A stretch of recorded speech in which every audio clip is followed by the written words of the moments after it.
안녕하세요. 달빛 연애 채널 오신 것을 환영합니다. 저는 29살 김지훈이라고 합니다.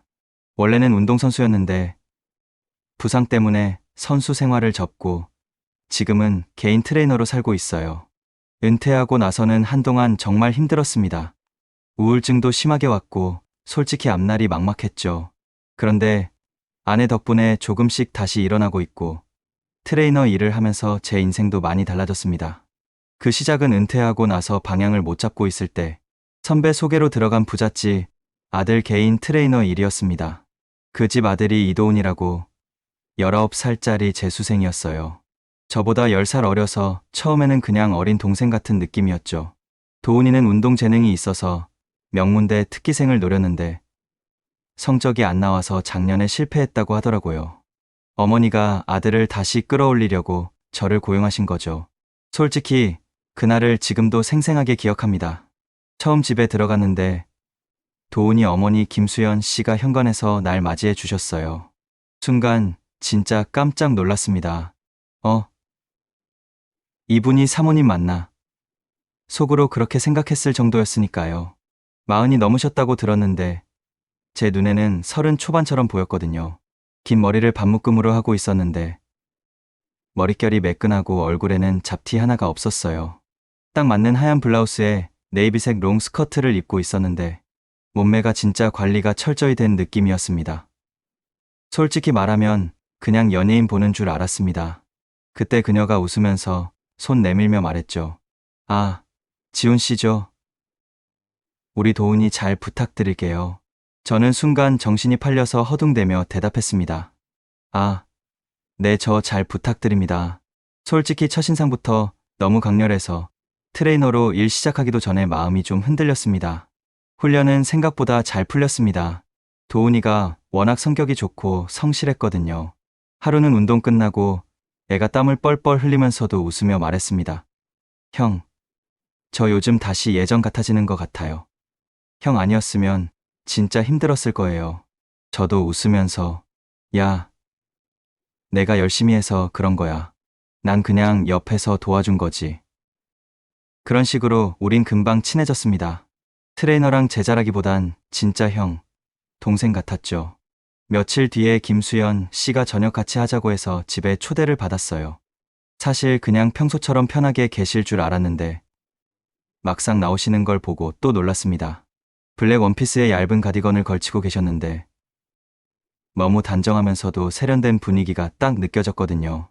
화장도 과하지 않고 은은하게만 했는데 동안 미모 덕분인지 오히려 더 고급스러워 보였어요. 솔직히 40 넘으셨다는 게 잘 안 믿길 정도였습니다. 밥을 먹다가 수연 씨가 저한테 웃으면서 물어보시더라고요. 지훈 씨, 힘들진 않으세요? 도훈이가 워낙 열심히 한다고 하던데 저는 순간 좀 쑥스러워서 머리를 긁적이면서 대답했죠. 아, 아니에요. 오히려 도훈이가 성실해서 제가 덩달아 힘이 나요. 그러니까 수연 씨가 잔을 살짝 들면서 말했어요. 그래도 저는 늘 고마워요. 지훈 씨 아니었으면 도훈이가 이렇게 다시 웃을 수 있었을까 싶어요. 그 말을 듣는데 괜히 심장이 두근거렸습니다. 그냥 감사 인사일 뿐인데도 그 눈빛이랑 미소가 자꾸 마음을 흔드는 거예요. 그런데 더 난감했던 건 제 시선이 자꾸 딴 데로 갔다는 겁니다. 원피스 라인 때문에 드러나는 볼륨감 있는 몸매, 은은하게 빛나는 살색 스타킹 억지로 눈을 피하려고 했는데도 자꾸 그쪽으로 향하는 거예요. 그러다 하필 딱 들킨 겁니다. 제가 잠깐 바라본 걸 수연 씨가 눈치채셨는지 부드럽게 웃으시더라고요. 순간 귀까지 확 달아올라서 얼굴이 빨개졌습니다. 괜히 더 당황스러워져서 저는 얼른 도훈이 쪽으로 시선을 돌리며 말했어요. 야, 도훈아. 요즘 운동 루틴 괜찮지? 힘들진 않지? 도훈이는 아무것도 모르는 얼굴로 활짝 웃으면서 대답했죠. 네. 형 덕분에 몸이 진짜 좋아지는 것 같아요. 저는 괜히 고개만 끄덕이며 그래 하고 말했는데 속으로는 진땀을 빼고 있었습니다. 빨리 자리를 벗어나고 싶으면서도 묘하게 그 분위기에서 벗어나고 싶지 않은 기분이 동시에 들었던 순간이었죠. 어느 날 훈련이 끝나고 집을 나서려는데 뒤에서 김수연 씨가 저를 불렀습니다. 지훈 씨, 잠깐만요. 저는 걸음을 멈추고 돌아봤습니다. 네, 사모님. 무슨 일이세요? 순간 괜히 가슴이 두근거렸습니다. 사실 별 얘기 아닐 수도 있는데, 그날따라 그녀 목소리가 좀 다르게 들리더라고요. 그녀가 잠깐 머뭇거리다가 말했어요. 오늘 고생 많았어요. 저기 혹시 시간 괜찮으면 차 한잔 하고 가실래요? 저는 당황해서 잠시 말이 막혔습니다. 그냥 네 하고 대답하기엔 뭔가 묘하게 긴장되는 상황이었거든요. 그래도 억지로 웃으며 대답했습니다. 아, 네. 괜찮습니다. 거실로 들어가 앉았는데 수연 씨가 직접 차를 가져다 주셨습니다. 잔을 건네주면서 눈을 마주치는데 괜히 시선을 피하고 싶어지더라고요. 그런데 또 피하면 더 어색해질 것 같아서 억지로 웃으면서 잔을 받았습니다. 지훈 씨 덕분에 도훈이가 많이 달라졌어요. 예전엔 표정도 어둡고 자신감도 없었는데 요즘은 웃는 모습 보면서 저도 덩달아 기분이 좋아져요. 그녀가 그렇게 말하니까 그냥 고맙다는 얘기일 뿐인데도 심장이 괜히 더 빨리 뛰었습니다. 저는 얼른 대답했죠. 아, 아닙니다. 도훈이가 워낙 열심히 해서 그런 거예요. 저는 그냥 옆에서 조금 도와줬을 뿐이에요. 그녀가 잔잔하게 웃는데 그 순간만큼은 방 안 공기가 괜히 무겁게 느껴졌습니다. 무슨 말을 더 하려는 건지 아니면 그냥 감사 인사만 하고 끝낼 건지 저 혼자 긴장으로 잔을 꼭 쥐고 있었던 기억이 납니다. 차를 마시며 잠깐 얘기를 나누다가 수연 씨가 갑자기 물어보셨어요. 지훈 씨, 선수 생활은 오래 하셨어요? 저는 차잔을 내려놓으며 대답했죠. 네. 한 10년은 했던 것 같아요.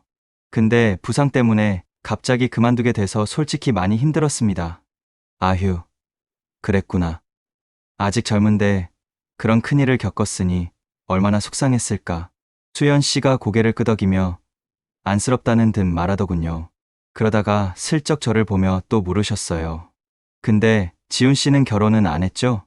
저는 잠깐 멈칫하다가 웃으며 대답했습니다. 네, 아직 미혼이에요. 여자친구도 지금은 없습니다. 그러자 그녀가 잔을 돌리며 고개를 끄덕이더니 살짝 장난스럽게 웃으면서 말했어요. 아, 그래요? 전 그냥 워낙 성실하고 듬직해 보여서 이미 가정 있으신 줄 알았는데 저는 괜히 귀가 뜨거워져서 손사래를 쳤습니다. 아, 아닙니다. 저도 제 일 챙기느라 정신없어서 연애는 한동안 생각도 못했습니다. 그녀가 그 말을 듣더니 의미심장하게 저를 쳐다보다가 다시 미소를 지었어요. 의외네요. 그래도 지훈 씨 같은 사람이면 분명 좋은 사람 금방 만날 거예요. 저는 얼른 화제를 돌리려고 도훈 얘기를 꺼냈습니다. 도훈이는 요즘 체력이 많이 붙었어요. 스피드도 예전보다 확실히 좋아졌고요. 솔직히 이 페이스라면 다시 대회 준비해도 될 것 같습니다. 수연 씨가 고개를 끄덕이며 말했어요. 역시 그렇군요. 제가 옆에서 봐도 요즘 표정이 밝아졌어요. 지훈 씨 덕분이에요. 진짜 고맙습니다.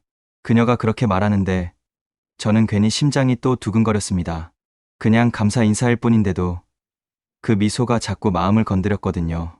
그리고 순간 드는 생각 왜 자꾸 내 얘기를 물으실까? 단순한 호기심일까? 아니면 다른 이유가 있을까? 그날 대화는 분명 평범했는데 어딘가 묘하게 긴장되는 공기가 남아 있었습니다. 그 후로도 훈련을 하면 가끔 김수연 씨가 음료수나 간식을 챙겨다 주곤 했습니다. 땀 뻘뻘 흘리면서 도훈이랑 운동하고 있으면 어느 순간 시원한 스포츠 음료를 건네주시면서 지훈 씨, 목마르죠? 이거 드세요 하곤 했죠.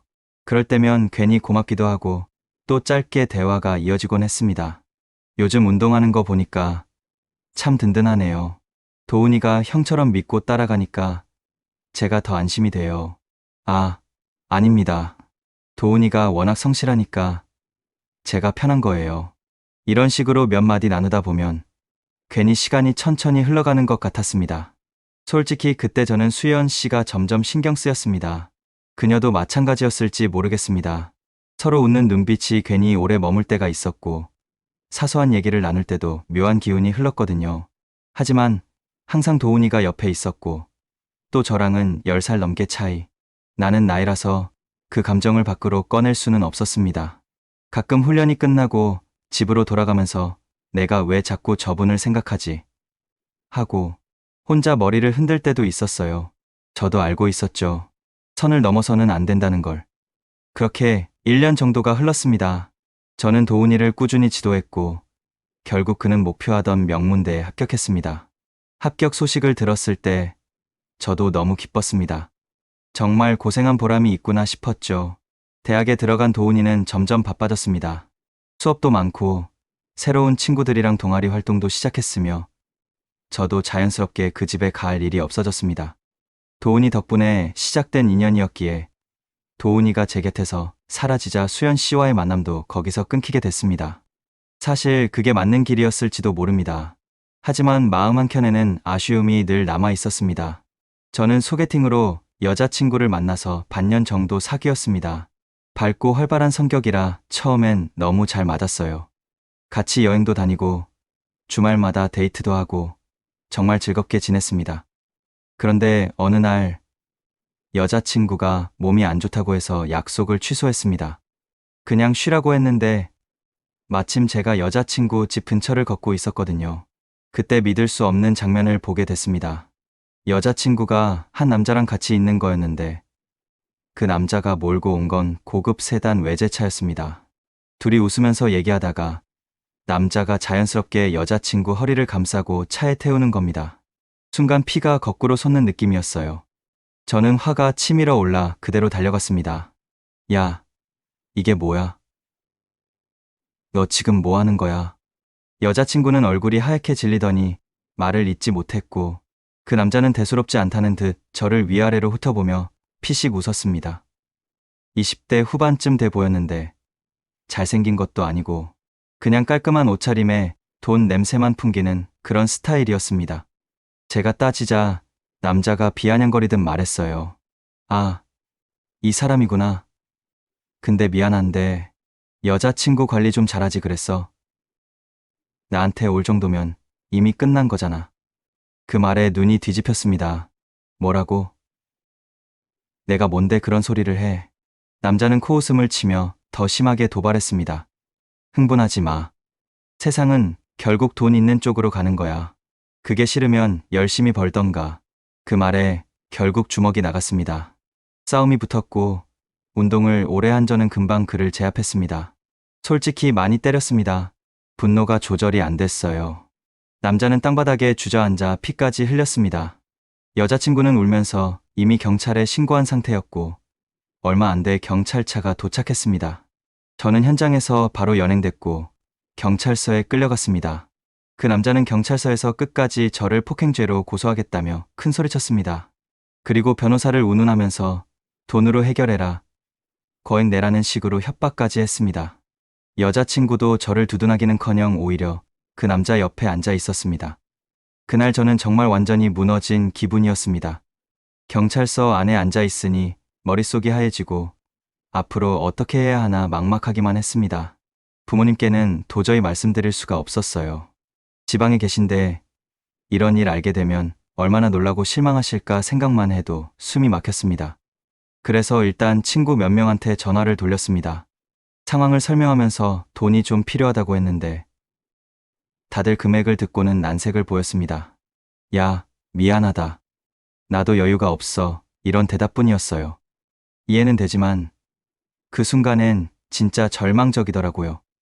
혼자 앉아 한참을 고민하다가 머릿속에 딱 떠오른 사람이 있었습니다. 도훈이. 지금 생각해도 아이러니했죠. 원래라면 제가 도와줘야 할 동생인데 그 순간엔 돈 있고 믿을 만한 사람이라곤 도훈이밖에 없었던 겁니다. 한참 망설이다가 결국 휴대폰을 꺼내 들었습니다. 손이 덜덜 떨렸습니다. 그래도 마지막이다 싶어서 번호를 눌렀고 전화를 걸었습니다. 도훈아, 미안하다. 형이 지금 큰일 났어. 경찰서에 있어. 여자친구 문제로 일이 커졌는데 돈이 좀 필요해. 도와줄 수 있겠니? 간절하게 말하니까 도훈이는 잠깐 당황하더니 곧바로 대답했어요. 형, 무슨 일인지 자세히는 모르겠지만 내가 도와줄게. 돈 바로 준비할게. 걱정 마요.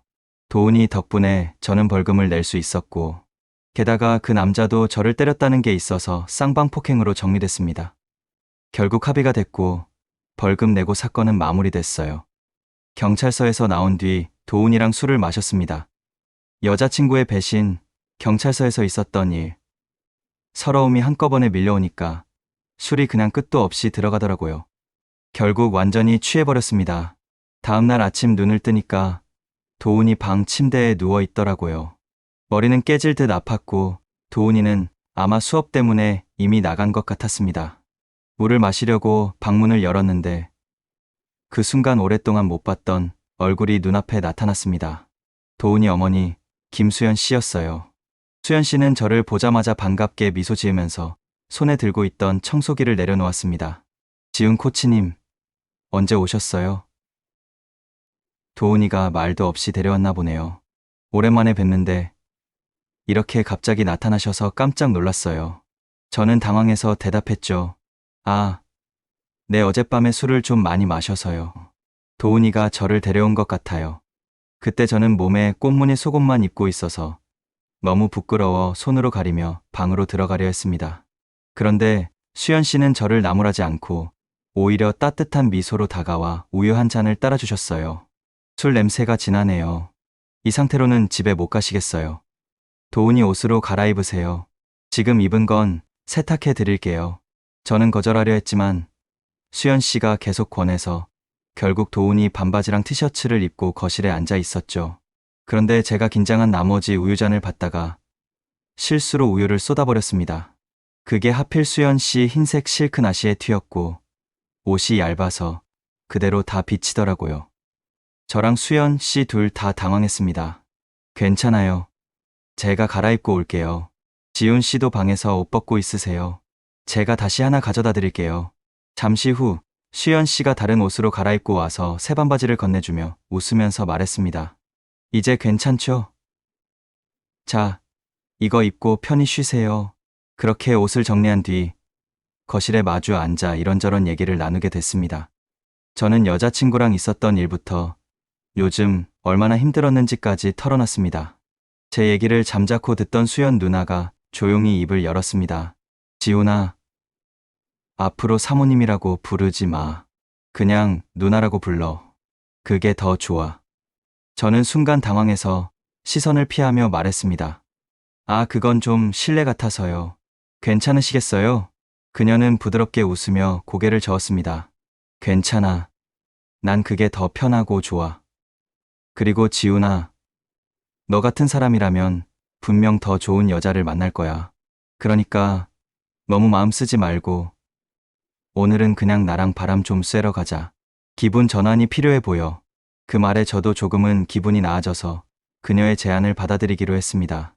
그날 오후 수연 누나랑 같이 바람 쐬러 나갔습니다. 흰색 원피스에 명품 가방, 발에는 하이힐을 신고 나오셨는데 솔직히 순간 또 놀랐습니다. 아들이 대학생이라곤 믿기 힘들 정도로 젊고 세련돼 보였거든요. 길을 걸을 때마다 사람들 시선이 다 쏠렸습니다. 우린 먼저 대형 마트에 들렀습니다. 카트를 밀면서 이것저것 생활용품을 고르고 있었는데 저는 괜히 옆에서 수연 누나를 힐끔힐끔 보게 되더라고요. 다른 남자들이 누나를 쳐다보는 걸 볼 때마다 마음속에 묘한 질투도 생겼습니다. 제가 얘기를 꺼냈습니다. 누나, 사실 여자친구한테 진짜 많이 맞춰줬거든요.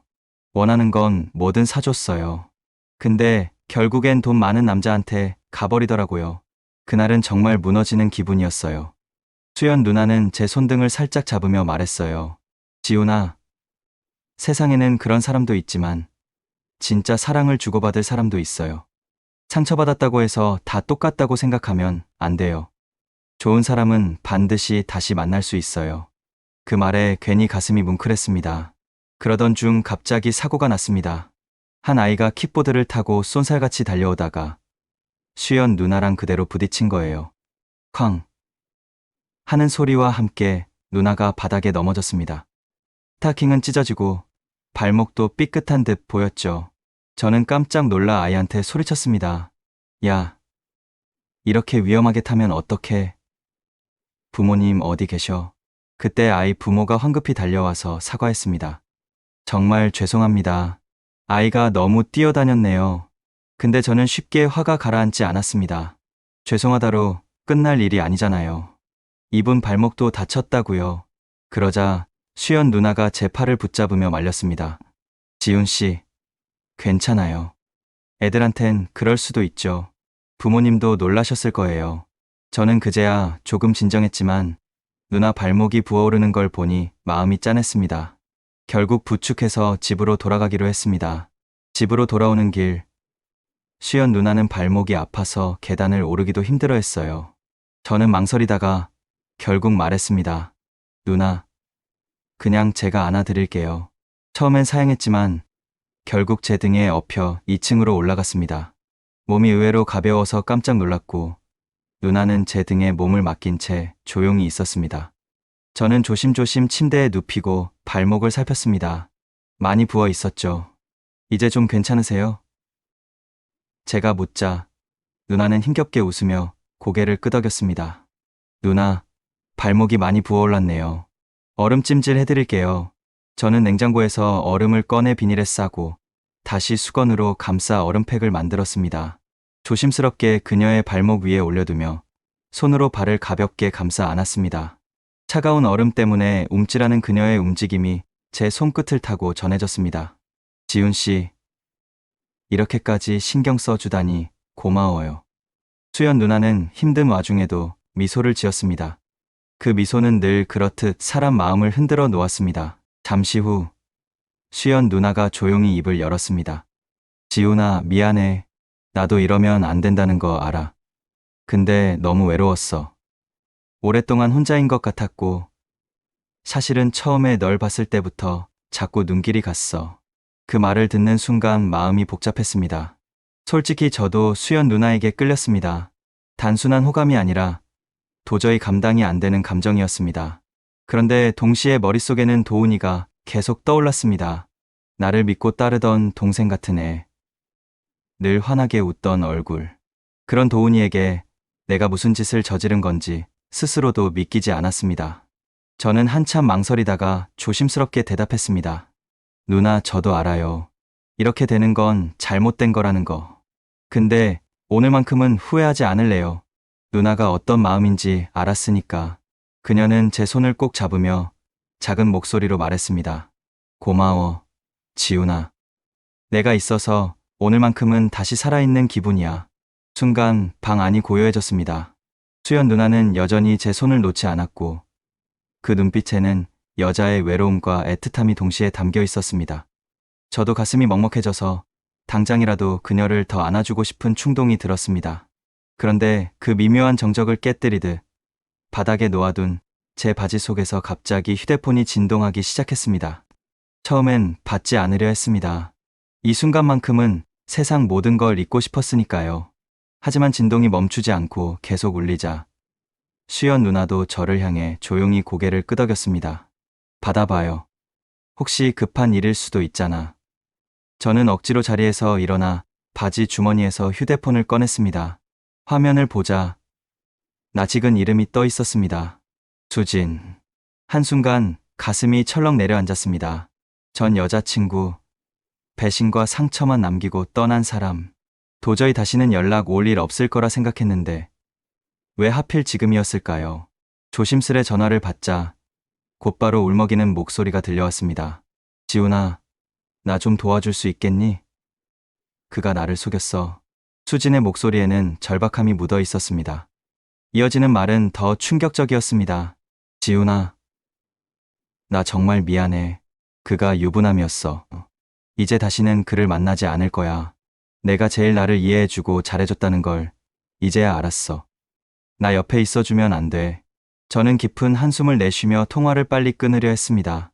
하지만 수진은 놓아주지 않았습니다. 왜 이렇게 냉정해?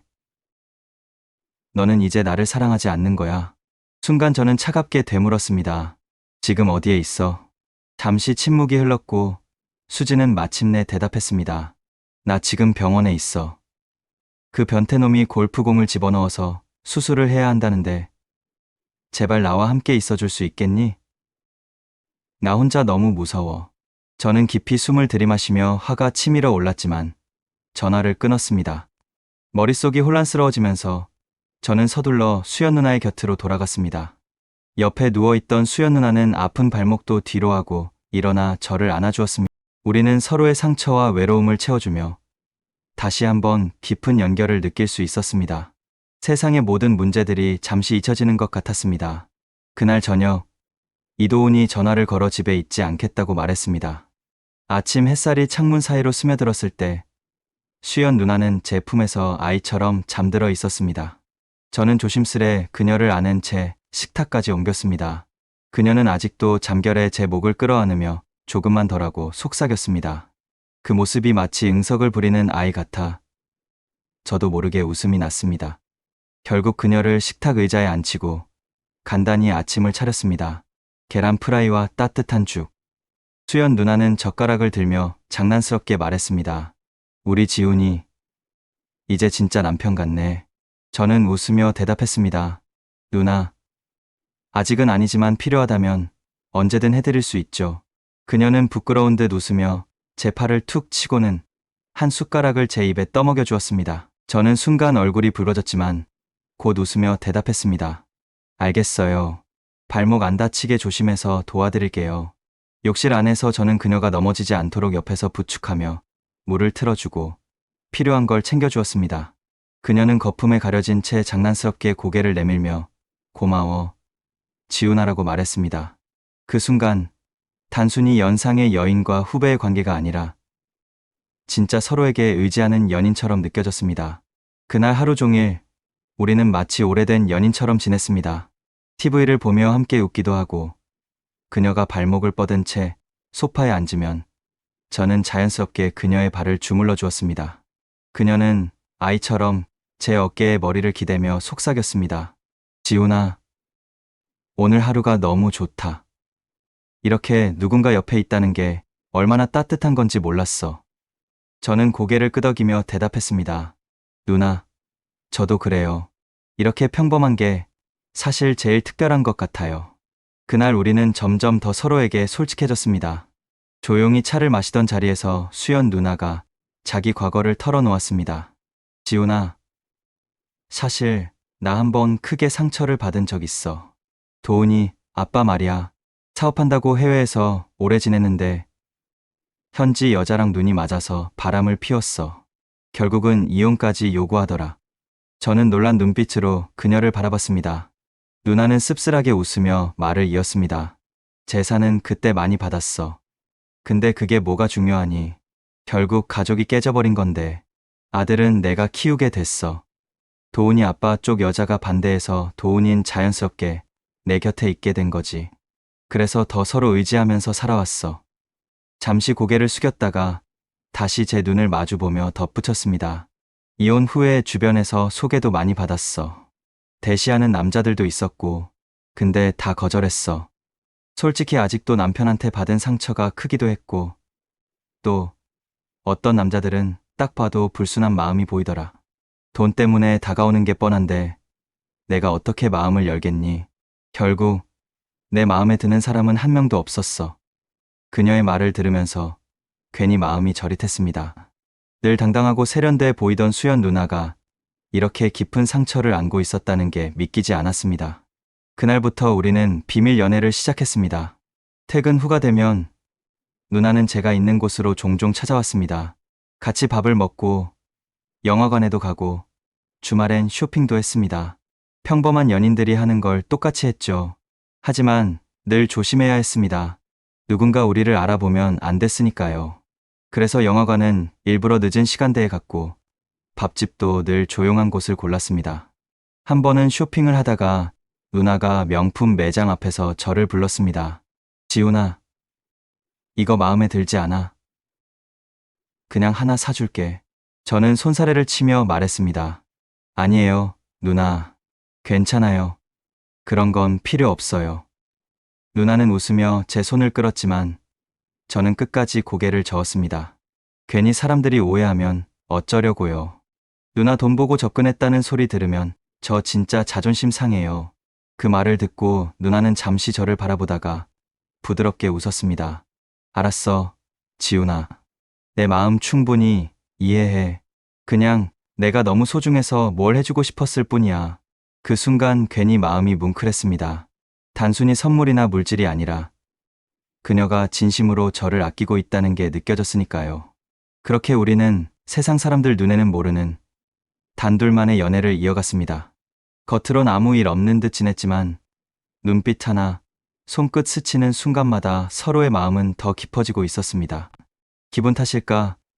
수연 누나와 연애를 시작한 뒤로 제 삶도 이상하리만큼 술술 풀리기 시작했습니다.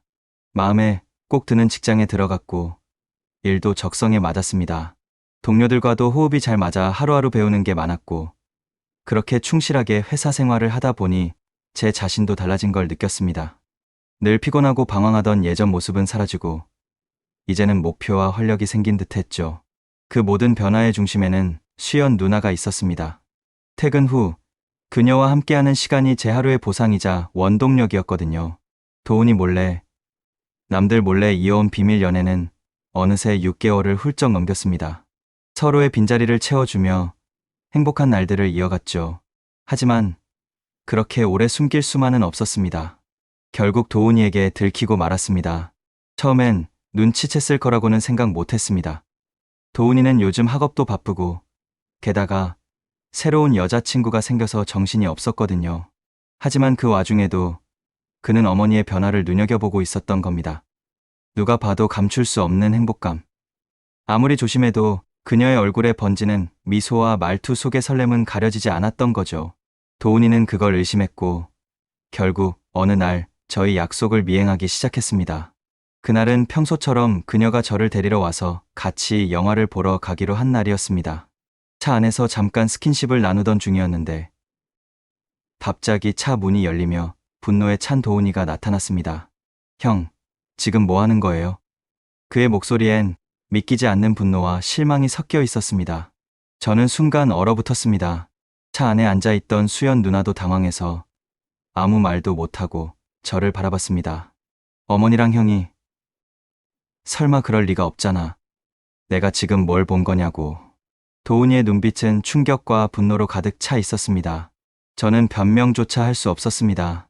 그저 고개를 떨군 채 차 밖으로 나가려는 도훈이를 붙잡지 못했습니다. 결국 그는 그대로 뛰어나갔습니다. 그날 밤 저는 도저히 잠을 잘 수 없었습니다. 머릿속에 도훈이 얼굴이 떠올랐습니다. 나를 믿고 따르던 동생 같은 애. 형이라 부르며 의지하던 아이. 그 아이에게 내가 이렇게 큰 상처를 준 겁니다. 아무리 수연 누나를 진심으로 사랑한다고 해도 도훈이를 배신한 건 사실이었으니까요. 결국 저는 다음 날 도훈이를 직접 찾아갔습니다. 도훈이는 제 얼굴을 보자마자 냉정하게 말했습니다. 형, 더 이상 할 말 없어요. 나한테 이런 짓을 하고도 어떻게 얼굴을 들고 와요? 저는 고개를 숙이며 대답했습니다. 도훈아, 정말 미안하다. 내가 내 마음을 얼마나 아프게 했는지 안다. 변명할 생각 없어. 하지만 한 가지만 알아줬으면 좋겠다. 나는 내 어머니를 가볍게 생각한 게 아니야. 진심으로 정말 사랑해. 도훈이는 차갑게 웃었습니다. 사랑, 형이 사랑을 알아요. 나한테 형은 믿을 수 있는 사람이었어요. 근데 어떻게 내 어머니한테 그런 감정을 가질 수가 있죠?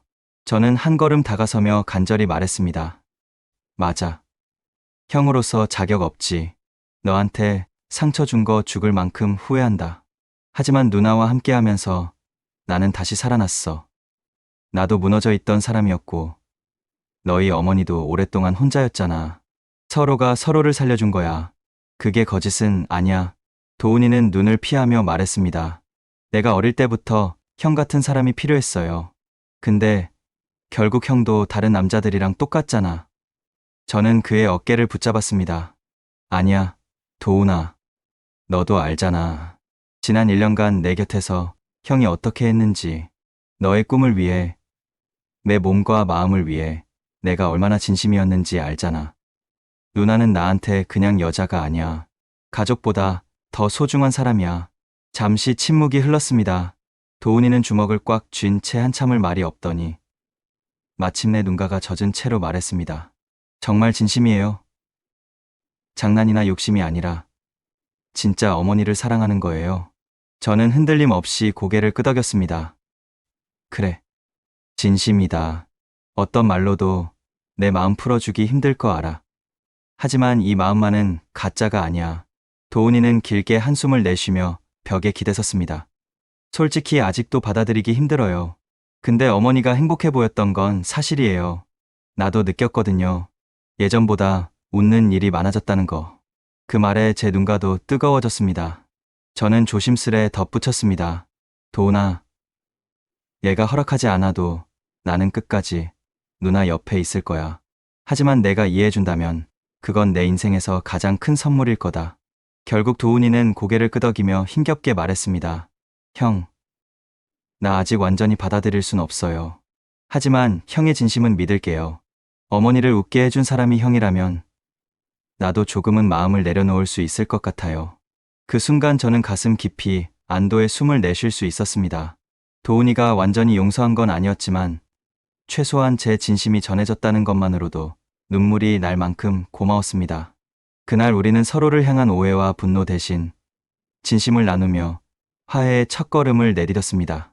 며칠 뒤 도훈이가 술 한잔하자고 연락해왔습니다.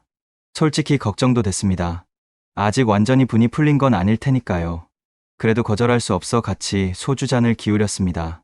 한참 술이 돌자 도훈이가 갑자기 제 앞에 앉아 이를 악물더니 말했습니다. 형, 솔직히 아직도 분 안 풀렸어요. 그러더니 갑자기 제 가슴팍을 진짜 힘껏 한 대 후려쳤습니다. 예상 못한 충격에 숨이 턱 막히고 순간적으로 눈앞이 아찔했지만 저는 아무 말도 하지 않았습니다. 그저 고개를 끄덕였죠. 도훈이는 씩 웃으며 말했습니다. 이건 형이 날 배신한 거에 대한 대가예요. 이걸로 끝. 순간 긴장이 풀리면서 저희 둘은 동시에 웃음을 터뜨렸습니다.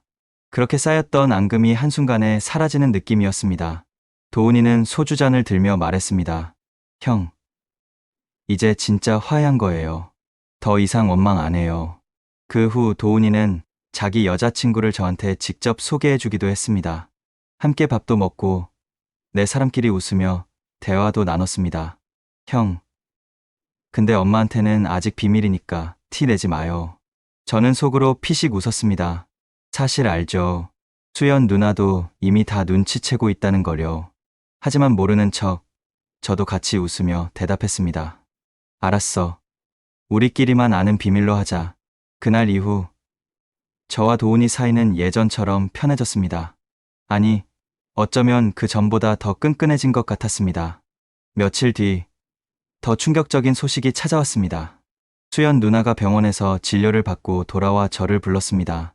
표정이 어쩐지 긴장돼 보였는데 제 손을 잡으며 떨리는 목소리로 말했습니다. 지훈아, 나 임신했대. 순간 저는 말문이 막혔습니다. 믿기지 않았죠. 40이 넘은 나이에 또 이런 상황 속에서 임신이라니. 한편으로는 기쁨과 두려움이 동시에 몰려왔습니다. 누나, 진짜예요. 괜찮아요. 몸은요? 저는 연신 묻고 또 물었습니다. 수연 누나는 눈시울이 붉어진 채 고개를 끄덕였습니다. 응. 의사 선생님도 놀랐어. 위험할 수도 있지만 지금까진 괜찮대. 지훈아, 마 무섭기도 한데 솔직히 기쁘기도 해. 저는 그 자리에서 그녀를 꼭 끌어안았습니다. 마음속에서 어떤 각오 같은 게 생겨났습니다. 이제는 내가 끝까지 책임져야 한다. 누나와 아기, 그리고 도훈까지 세 사람을 지켜야 한다. 문제는 도훈이었습니다. 우리는 며칠 고민 끝에 함께 앉아 솔직히 말하기로 했습니다. 저녁 식탁에서 수연 누나가 조심스럽게 운을 뗐습니다. 도훈아, 엄마가 오늘 중요한 얘기 좀 해야겠다. 도훈이는 젓가락을 멈추고 고개를 들었습니다. 무슨 얘긴데요? 누나는 숨을 고르더니 말했습니다. 엄마 아기를 갖게 됐어. 순간 도훈이 얼굴이 굳어졌습니다. 숟가락을 내려놓고 한참 동안 말이 없더니 결국 방으로 들어가 버렸습니다. 문이 닫히는 소리가 꽝 울렸습니다. 그날 밤 저는 도훈이 방 앞에서 서성이다가 용기 내어 문을 두드렸습니다. 도훈아, 나야. 잠깐만 얘기하자. 안에서 대답은 없었지만 저는 그대로 문 앞에 앉아 얘기하기 시작했습니다. 내 마음 복잡한 거 안다. 나라도 그랬을 거야. 근데 도훈아, 이번만큼은 믿어줬으면 한다. 나랑 내 어머니 서로 진심이야. 그리고 아기는 축복이지 부담이 아니야. 한참 침묵이 흐른 뒤 문이 삐걱 열리더니 도훈이가 서 있었습니다. 눈은 붉게 충혈돼 있었지만 예전처럼 날카로운 표정은 아니었습니다. 형, 솔직히 아직도 이해 안 돼요. 근데 엄마가 행복해 보이는 건 사실이에요. 웃는 얼굴 본 게 얼마만인지 몰라요. 저는 고개를 끄덕이며 대답했습니다. 그거면 충분해. 너한테 부담 주고 싶지 않아. 그냥 우리 셋 조금만 서로 믿어주자. 도훈이는 한숨을 내쉬더니 힘겹게 고개를 끄덕였습니다. 알았어요. 근데 형, 아기 태어나면 진짜 책임져야 해요. 엄마 울게 하면 나도 가만 안 있을 거예요. 저는 웃으며 도훈이 어깨를 두드렸습니다. 약속할게. 내 엄마랑 아기 끝까지 지킬 거야. 그 후 우리는 결국 혼인신고를 하게 됐습니다. 결혼식은 하지 않았습니다. 화려한 드레스도 하객들의 박수도 없었지만 도장 찍는 그 순간만큼은 그 어떤 의식보다도 제게는 더 깊고 무겁게 다가왔습니다. 하지만 부모님은 완강히 반대했습니다. 나이 많은 여자랑은 절대 안 된다. 너 아직 젊은데 왜 내 앞길을 막으려고 하니? 아버지와 어머니의 목소리는 단호했습니다. 저는 한참을 듣기만 하다가 결국 조용히 고개를 들었습니다. 부모님, 마음 이해해요. 하지만 제 마음은 이미 정해졌습니다. 전 꼭 수연 누나와 결혼할 겁니다. 그 순간 부모님 얼굴이 굳어졌습니다. 더는 대화가 이어지지 않았습니다. 그렇게 저는 부모님의 축복을 받지 못한 채 조용히 혼인신고만 하고 수연 누나와 함께 살기 시작했습니다. 처음 함께 꾸린 집은 화려하지 않았지만 둘이 함께 있다는 사실만으로 충분히 따뜻했습니다. 아침이면 누나가 차려주는 밥상 앞에서 도훈이와 셋이 마주 앉았고 저녁이면 하루 동안 있었던 일을 서로 나누며 웃을 수 있었습니다. 그 평범한 일상 속에서 저는 진짜 가족이 되어가고 있음을 느꼈습니다. 물론 부모님 생각이 떠오를 때마다 가슴 한켠이 무거웠습니다. 언젠가는 화해해야 하는데 아직은 어렵구나. 하지만 한 가지는 확실했습니다. 미안하지만 나는 수연 누나를 놓을 생각이 없다. 제 선택이 옳은지 그른지는 앞으로의 삶이 증명해 줄 겁니다. 다만 지금 이 순간 저는 분명히 사랑하는 사람과 함께 살아가고 있었습니다.